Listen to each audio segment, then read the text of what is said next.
Hi everyone, this is Sara Regan from Strengths Now, and this is a follow-up to some earlier videos where our team has been talking about the 4 fundamental needs of followers, which are trust, compassion, stability, and hope. And today I'm going to talk about hope. And it's been interesting as I've been meeting with people in coaching conversations over the last few weeks. We've found this theoretical framework really helpful, but people have really struggled with hope. And I think it's maybe for a few different reasons. One person was saying it's really hard to know what to say to their customers when the information is changing very quickly. And she doesn't want to say something on one day and then 3 days later have to retract it. That's been hard.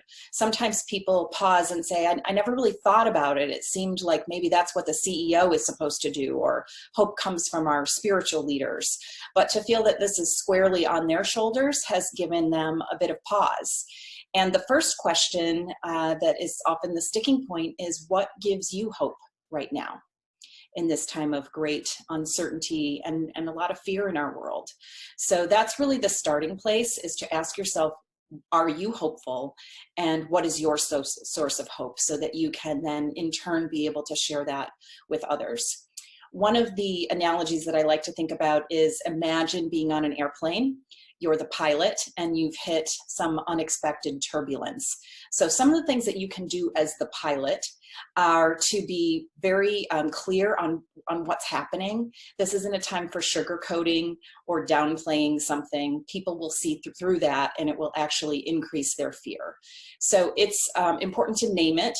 This might not be mild turbulence. This might be significant turbulence for your organization or for your team.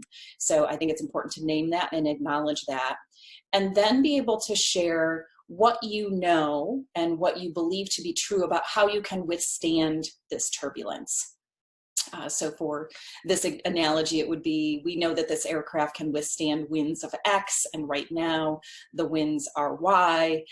We know of similar situations, and this is what has happened. So anytime you can give some concrete data to help your team or your organization think about, we're in a tough spot now, but this is why we believe we're going to come through the other side. So maybe that's the financial reality, the strengths of your relationships with customers, the fact that you're on the brink of being able to release a product that you know is going to have great service and value, and a real customer base for that. So being able to talk about that destination of where you're headed, yet acknowledging the realities of where things are right now. The other piece about hope that's really helpful to people is to talk about scenario planning.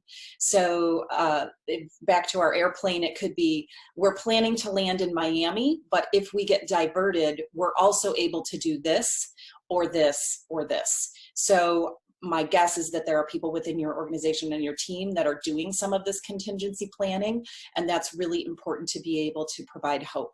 Some of the words associated with hope when we looked at those 4 fundamental needs of followers were things like direction and guidance and faith. The last thing that I want to say is that why it's so important, why hope is so important, is because it's really the antidote to fear.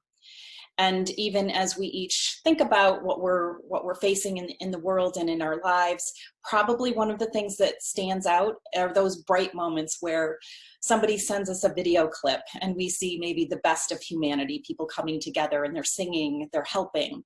So my suggestion to you in your role is to make this very actionable, that set the expectation or maybe the challenge that people within your team, within your organization, will do something that's of service to other people, or that they will share things that they're doing or things that they're finding in their communities as a way of offering and showcasing the best of humanity, because I think that is something that also provides us hope for the long run. So I hope very much that you are finding your way and that these tips have been helpful to you. Please feel free to share ideas in the comments about what you or your team, your organization is specifically doing that you believe is impacting a sense of hope. It's all a time that we can learn from one another.